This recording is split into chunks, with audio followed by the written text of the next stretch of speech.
do what you love and excel. An empathetic approach to leadership. Being a listening organization is probably the secret sauce to making sure that people don't leave when they don't really need to. I'll always take the first bullet. Leadership is a very lonely role. Hi, I'm Aditya Ghosh. Just someone grew up in India, built a business, and has been a ever curious, student of life.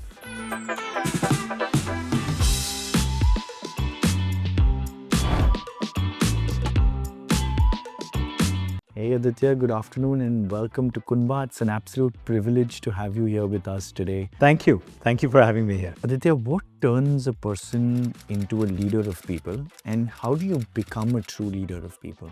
I think a lot of the times it's been just thrust into leadership. It's not like, you go out there with a grand business plan or a grand plan saying that, I'm going to take a leadership position here. You're thrust into leadership.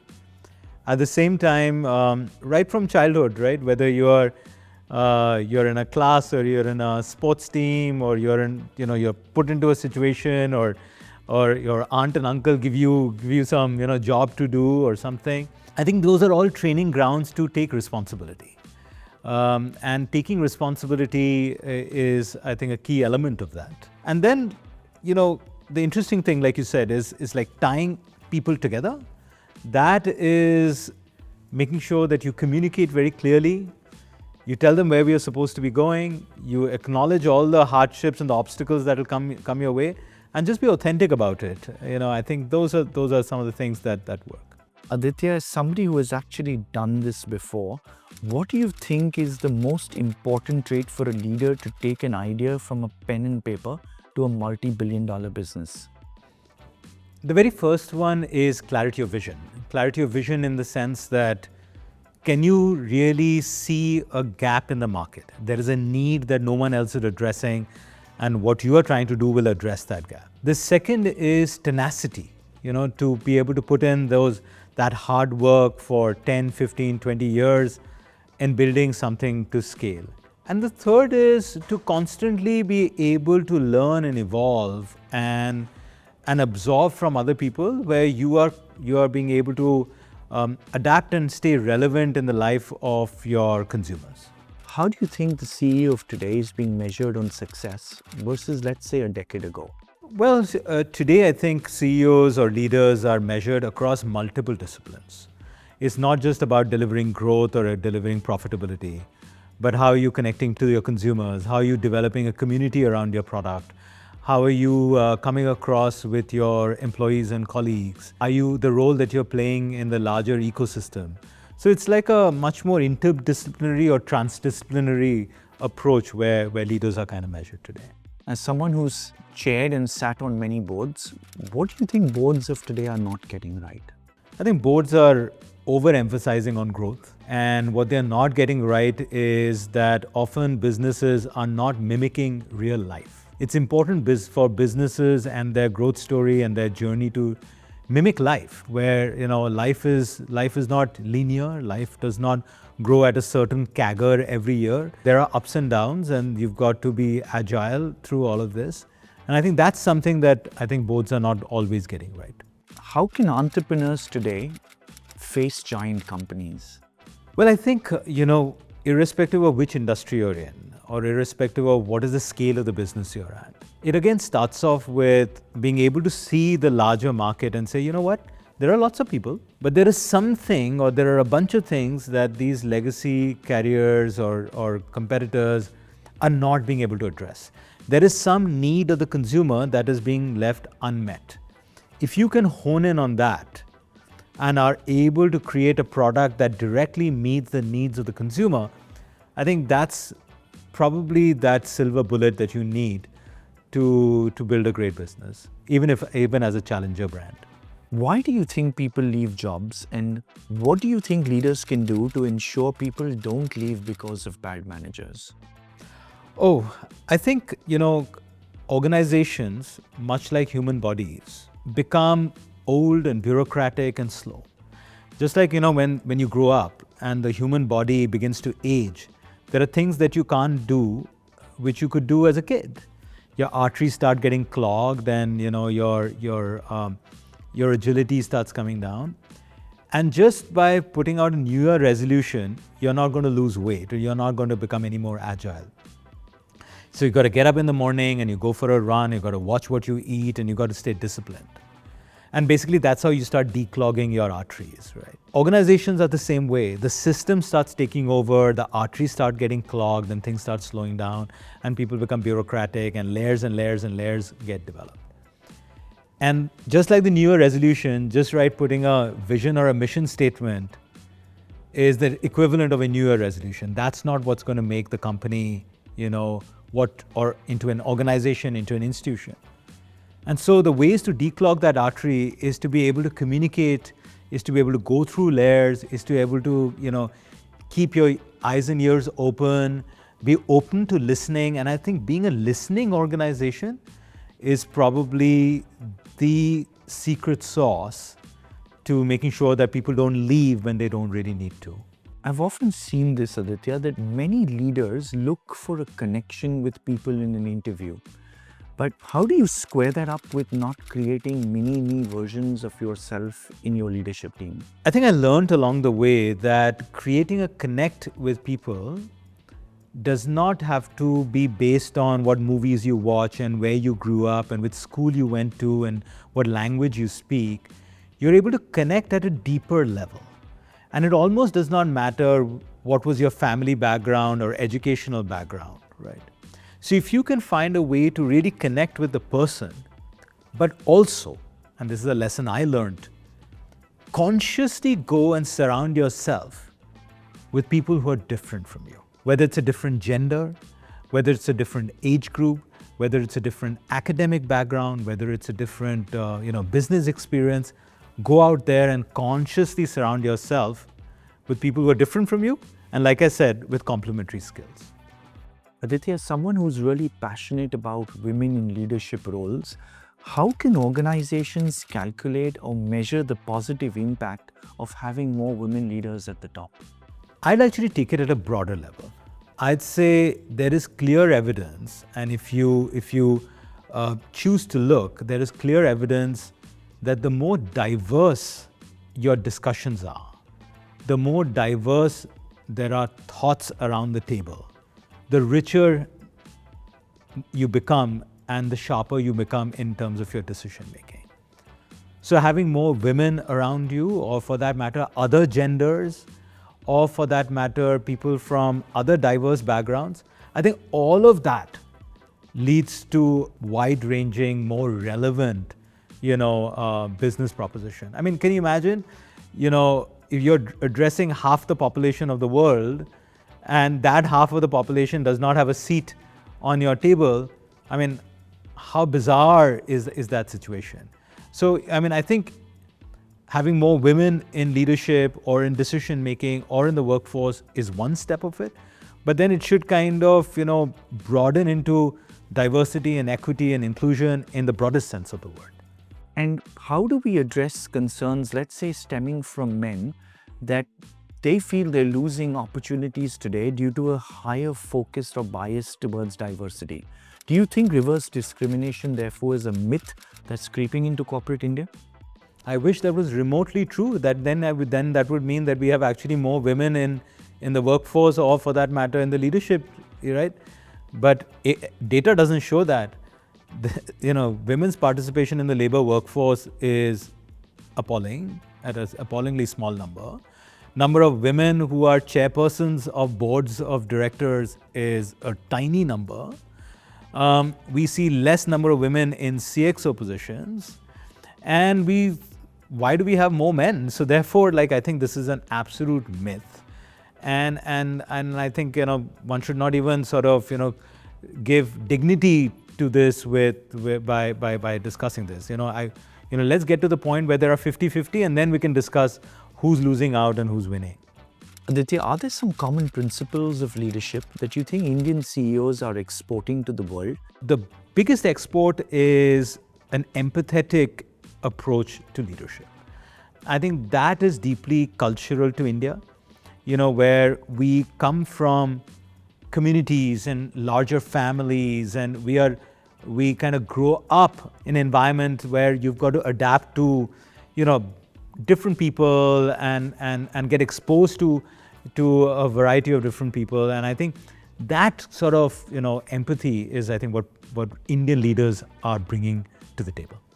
And just stretching that, do you think Indian entrepreneurs and leaders can learn something from their Western counterparts? Oh, absolutely. I think, not just the West, but even in the Far East, the pursuit of execution excellence, of being detail-oriented, of pursuing to be the very best that you can be, I think that's something that we must all learn from. In your formative years, Aditya, who do you think influenced your early thought process on leadership? And what's that one lesson that has stayed with you forever? I would say my class teachers and also my parents, especially two that I can think of.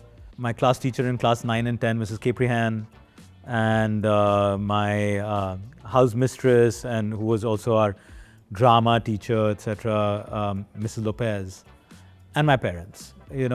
I think it was always about, from my parents, it was about being a good person and taking responsibility.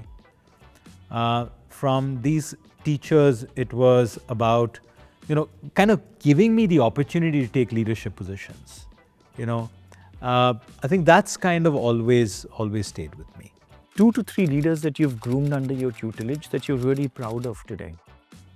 That's unfair for me to name, but I would be proud of just so many people. And if you look around, whether it's the aviation world today in India, whether it's the consumer internet space in India, whether it is, the rank and file, whether it's the hotels business, startup world, there are just so many leaders today who have great, responsible positions, including people on my team who I would have crossed path with and shared the same workspace for a while. So I hope I played some role there. Aditya, who's a boss or a leader that has had the most profound impact on you, and what have you learned from him or her? Founding partner of the law firm that I started off with, Mr. J Sagar. Jyoti was an incredibly empathetic leader who was just the very best in his profession, but walked with so much humility and always cared for others and was just a very, very kind person. I've learned so much from Jyoti. Who in Business India is inspiring you right now, and why? There are just so many people. There are people who run and have run businesses for a long period of time. Rajiv Bajaj, and then there are inspirational leaders who are creating businesses today who are very authentic. Kunal Shah, Mukesh Bansal, saw an interview of Nitin Kamath. Actually, inspiration is all around us, We just have to have the eyes to observe and the ears to listen. It is all around us. Aditya, if you were to interview somebody today, who are you itching to meet and what would you want to ask them? Oh, I would interview Rajiv Bajaj. I know Rajiv, but I would interview him. Yeah. He is incredible. He has got like this ability to balance his personal passions like yoga and homeopathy with running the most successful motorcycle business in the world. And he's fit, and he's a family man, and he spends time with his dogs, and he's a great leader for his leadership team. And he's witty and humorous. He's vegetarian, but that's the only difference between him and me. Aditya Ghosh, your quick fire with Kunba starts now. All right, okay. The hardest thing about being a CEO is loneliness. One thing a leader should never do. Fake it. One thing a leader must always do. Be empathetic. A leader who's captivated your imagination. Rajiv Bajaj. When in doubt, Aditya Ghosh. Things. The most aha moment of your career. I think ringing the bell when the company listed. A job you secretly wanted but didn't get. Being a professor of history at Oxford University. A business buzzword you dislike hearing in a meeting. Use case studies. 3 people on Aditya's list of best upcoming Indian founders to watch out for. Kunal Shah, Ritesh Agarwal, and I'd say Nitin Kamath. 70-hour work week. Is a reality. Your favorite movie or character when we say the word leadership? Okay, that's a good one. I think what comes to my mind is, from the boss in the office. I think that's what comes. A business leader you would love to have as your teacher? Dr. Pramad Sinha. One thing you wish people knew more about you? I'm more of an introvert than people think. One thing you wish people knew more about Akasa? That we are really putting together something that will outlast many decades. 2 decades from now, Akasa Air will be The most loved airline in India. a secret vice no one knows about you. I don't sleep enough. Besides his family, Aditya's most prized possession is My colleagues. one thing that's been on your personal to-do list for the longest time. To read the newspaper every morning. You are most grateful for in your life about The support and love and affection that I've got from people around me. one startup platform that's really caught your eye. I think Zerodha, A moment from your life you'd love to relive. college. If you were down to your last crore, what would you bet on? In my children's education. Your favorite international holiday destination? I think London. A hidden gem that Aditya often visits? Rishikesh. A global low-cost airline you really admire? Southwest Airlines. What do you use more, Airbnb or OYO? I use friends' homes, I think. Booking.com or MMT? MMT. Ola or Uber? Uber. Netflix or Prime? Netflix. Flipkart or Amazon? Amazon. 3 of Aditya's most used apps on his phone? The photo app, the WhatsApp app, and I think Instagram. Your favorite digital wallet? Paytm. What's more fun, running an airline, a hotel or a restaurant? Restaurant. Your favorite binge watch till date? Any Pankaj Tripathi movie. Morning person or night owl? Definitely morning person. First thing Aditya does in the morning, last thing he does at night? First thing I do in the morning is open my phone and go make myself a cup of coffee. The last thing I do at night is wish my loved ones good night. The soundtrack to your life will be? वो शाम कुछ अजीब थी. If someone had to play you in a biopic, who would it be? I think Rajkumar Rao will have to shave his head. Your favorite celebrity you follow on social media? I guess it'll be Shantanu Moitra. A non-existent job you wish existed today? Being a lifestyle coach where it is not just about work, but it's also about family and health and how to live life, and spirituality and curiosity. And that doesn't mean you have to be religious or anything, but just. If you had the power to invent a holiday, what would we be all celebrating? Definitely a lot of physical activities and food. So you exercise more so that you can eat more, and then the circle repeats. A book on leadership that you recommend every young leader to read? The one book on leadership would be this Jocko Willink book, Extreme Ownership. One thing you dislike hearing in an investing pitch? There is always a targeted valuation and how they're going to become a unicorn or a decacorn. And last for today, if you had a gigantic billboard and could put out a message to millions, Aditya Ghosh, what would that be? The only way to fly high is to stay grounded. With that, thank you very much. It's been a privilege and an honor of a lifetime to catch up with you on Kunba. Our viewers are going to thoroughly enjoy this chat. Thanks, Aditya Ghosh, and good luck. For the longest time, I've realized that for a country like India and a market as large as India, we need leaders who are rooted in what works in India and what will work for Indian businesses and colleagues and employees and consumers. And there is still no large repository of what Indian leadership is. And I'm glad that Kumbha is capturing that from contemporary leaders. And I hope they'll also peel back in history and look at leaders in India over the last 5,000 years to come up with, what is that really Indian style of leadership. So thank you very much.